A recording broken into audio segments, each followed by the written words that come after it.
ایک روز یمن کے قاضی صاحب جب ننگے پاؤں اور بے قاعدہ لباس میں تیزی سے قدم اٹھاتے چلے جا رہے تھے، ایک دوست بھی ان کے پیچھے پیچھے ہو لیا۔ اس نے دیکھا کہ قاضی محمد بن علی خزانچی ملک ظفر کے گھر کے سامنے جا کر رک گئے۔ انہوں نے دروازے پر جا کر دستک دی۔ خزانچی کے ملازم نے جا کر قاضی صاحب کی آمد کی اطلاع اپنے آقا کو دی۔ خزانچی بھاگا آیا اور قاضی کے ہاتھوں کو بوسہ دے کر کہنے لگا، جناب مجھے حکم دیا ہوتا تو میں خود حاضر ہو جاتا۔ قاضی صاحب نے جواب دیا کہ ایک شخص کے بچے میرے پاس آئے ہیں، انہوں نے شکایت کی ہے کہ آپ نے ان کے باپ کو قید کر رکھا ہے۔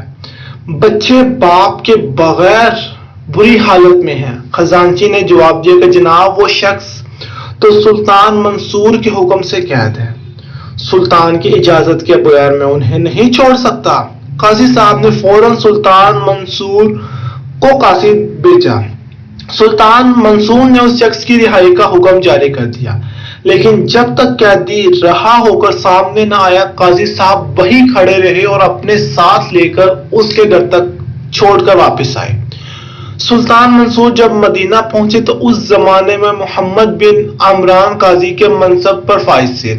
قاضی صاحب کی عدالت میں ایک اونٹ والے نے آ کر سلطان کے خلاف شکایت درج کروائی اور انصاف کا طلبگار ہوا۔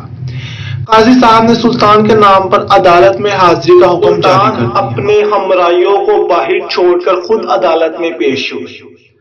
قاضی صاحب تعظیم لانے کے لیے اپنی جگہ سے نہیں اٹھے اور بدستور اپنے فرائض ادا کرتے رہے۔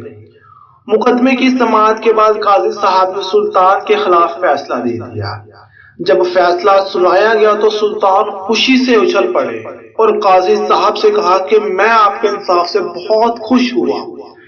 پھر سلطان نے اپنے وزیر کو حکم دیا کہ قاضی صاحب کو 10,000 درہم انعام دیا جائے۔ یہ تھے اس زمانے کے حکمران اور قاضی جو ایک دوسرے کا بے حد احترام کیا کرتے